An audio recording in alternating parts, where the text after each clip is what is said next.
Менің арнама қош келдіңіздер. Арнама жазылып, лайк басып, комментарий қалдырып, маған қолдау көрсетулеріңізді сұраймын. Достарыңызбен бөлісіп отырыңыздар. Мен барымша тегін рецепттермен сіздермен бөлісетін боламын. Мен бүгін сіздерге отбасыма жиі жасайтын, қонақтарыма ұнайтын осындай бір чекеннің рецептісімен бөліскім келеді. Сіздер де жасап көріңіздер. Мен өзім бір ыдысқа осындай салқын су құйып алдым. Кәдімгі салқын су. Және менде мына жерде чекен 1 килограмм бар. Қазір осы 1 килограмм чекенді суда маринаттайтын боламын. Мен өзім осылай чекенді суда маринаттаймын. Суда маринаттағанда приправалардың бәрі біркелкі сіңіп, жақсы маринатталады, өзіме осылай ұнайды. Мен осы суыма қазір тұзымды, кориандрымды, бұршымды салып шығамын. Барлық құрамын мен қазір описанияға жазып кетемін, қанша салғанымды.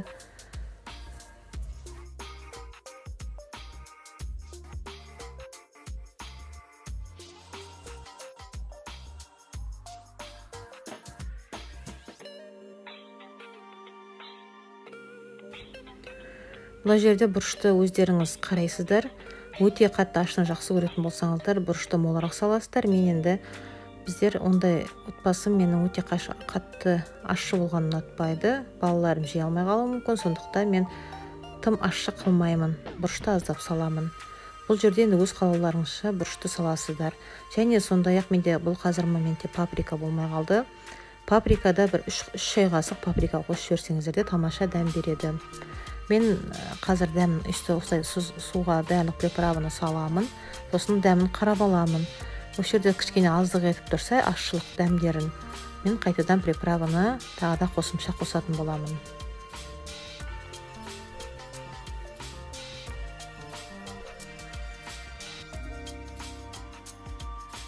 Міне приправаларым менің кішкене аздық етіп тұрды, сондықтан мен тағы да 1 шай қасық бұрышымды, 2 шай қасық кориандр,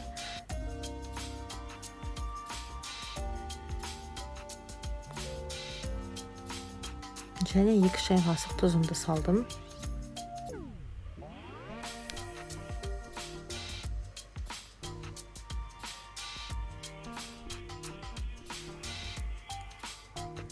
Және кәдімгі 2 ас қасықтай шемшік май құямын. Мен қазір бұл жерде көзбен өлшедім, бірақ 2 ас қасықтың шамасын құйдым. Әбден суыма бәрін араластырып, тұзымды ерітіп аламын да суға жаңа чекендерімді саламын. Және осы чекенімді салқын жерде, холодильникте болсын, салқын жерге 1 суткаға қойып тастаймын. 1 суткаға мен бұл чекенді ұмытып кетемін, осылай 1 сутка тұрды. Міне 1 сутка менде тұрды, холодильникке салып қойдым, мен қақпағын жауып, әбден сіңді чекендерім. Қазір мен бұл чекендердің суын төгетін боламын.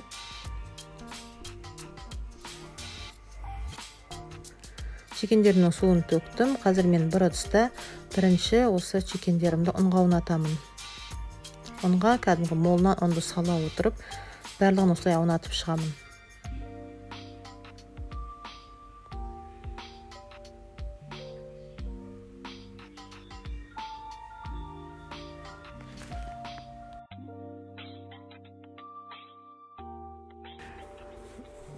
Міне мен чекендерін бәрін ұнға аунатып алдым. Енді мен қазір осыны қайтадан суға саламын. Су кәдімгі қарапайым салқын су. Соған тұп-тура 1 минутқа ғана салып аламын. Суға бәрін батырып.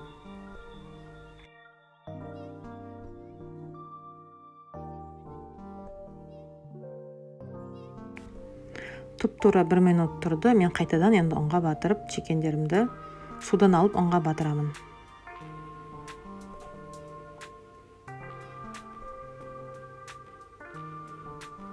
Міне осылай барлық чекендерімді судан шығарып, қайтадан ұнға батырып шығардым.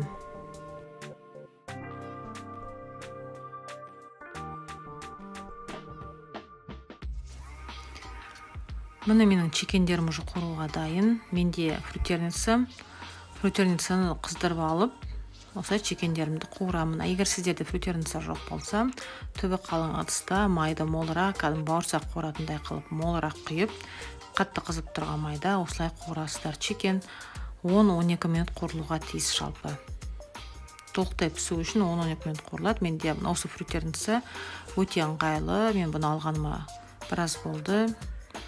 Фриға, чикенге бәріне өте жақсы, маған көмекші.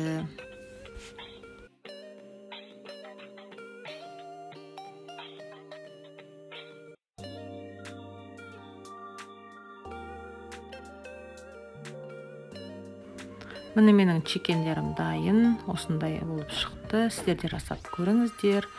Ас болсын, лайк басыңыздар. Рахмет.